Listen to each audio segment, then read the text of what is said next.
And I want to introduce one of our key volunteers. Nise Garchua is a fabulously dressed gentleman, but also the maintainer of the website, a key person that maintains the website's blog, as well as a multitude of other things. We're so happy to have him. Nise. Thank you, John. You're going to keep it tight, right? Yeah. I'm going to try to keep it tight so I don't get tackled by John. So I remember joining Calgary Black Chambers looking for community, and I found so much more. With the members of Black Chambers, I was so inspired to do more and to volunteer as much as I can and give back. And over time, if you look at what's been done in a short amount of time, tens of thousands of dollars raised for scholarships, hundreds of youth being mentored. I can't be any prouder of being a member of Black Chambers. And there's a few members that I could, well, actually so many members that have inspired me significantly. And I have to definitely give a shout out to 3 key people that I will keep your leading inspiration with me for a long time. Jyoti, you did such a good job. This couldn't have happened without your efforts.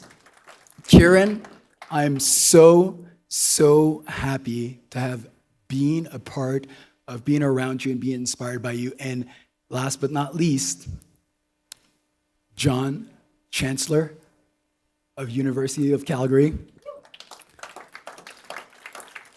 When I grow up, I want to be like you, John. At the heart of Black Chambers, Calgary Black Chambers, is really the action and the willingness to give back. And giving back to us, if you know the Black Chambers, for us, giving back is part of being a successful person. So the award that I'm presenting today, Community Service and Leadership, is a true honor. And in a way, I wish we saved this for last, because I like to save best for last.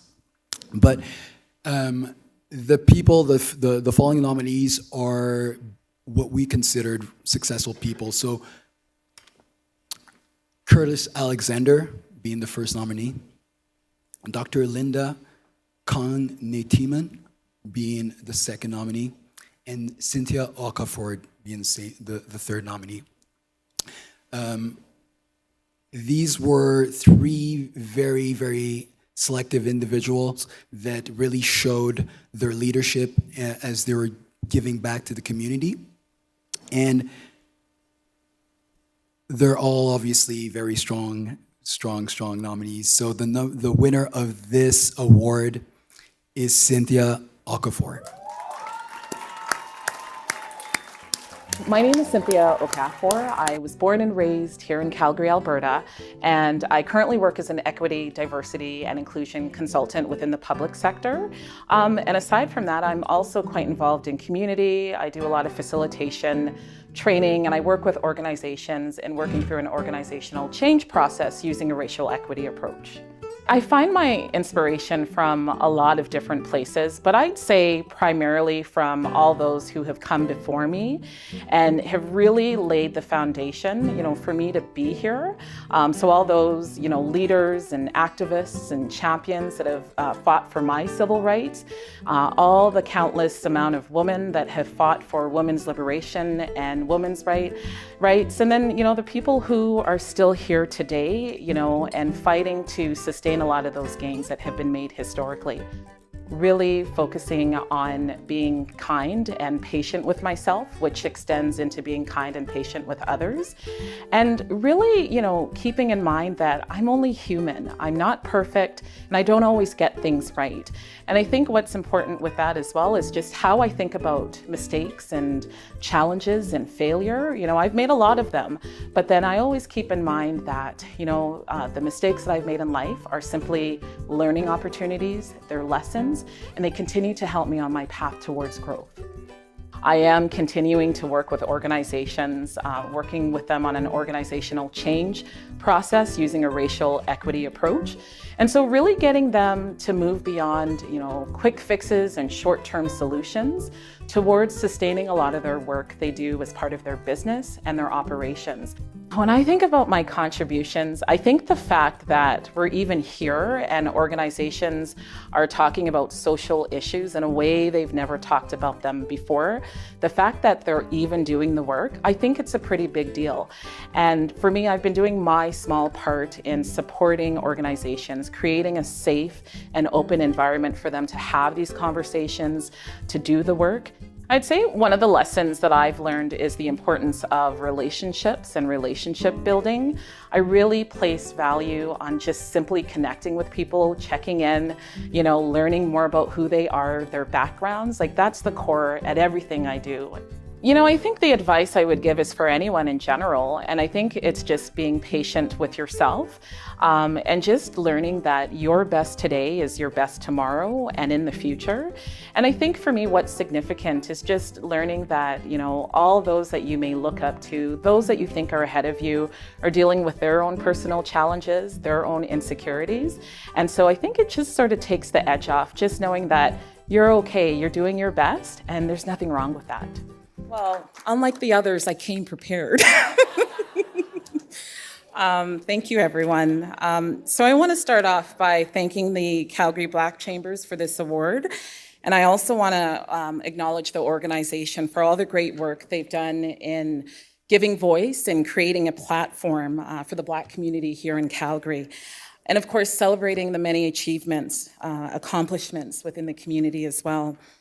This award is quite significant for those of us that have been working behind the scenes for many years now to further the work, the conversations, and the priorities around equity and inclusion. Special thanks goes out to some of my early mentors, Vilma Dawson, Sybil Berganza, Genevieve Belogan, Jenny Matthews-Tusso, who's here.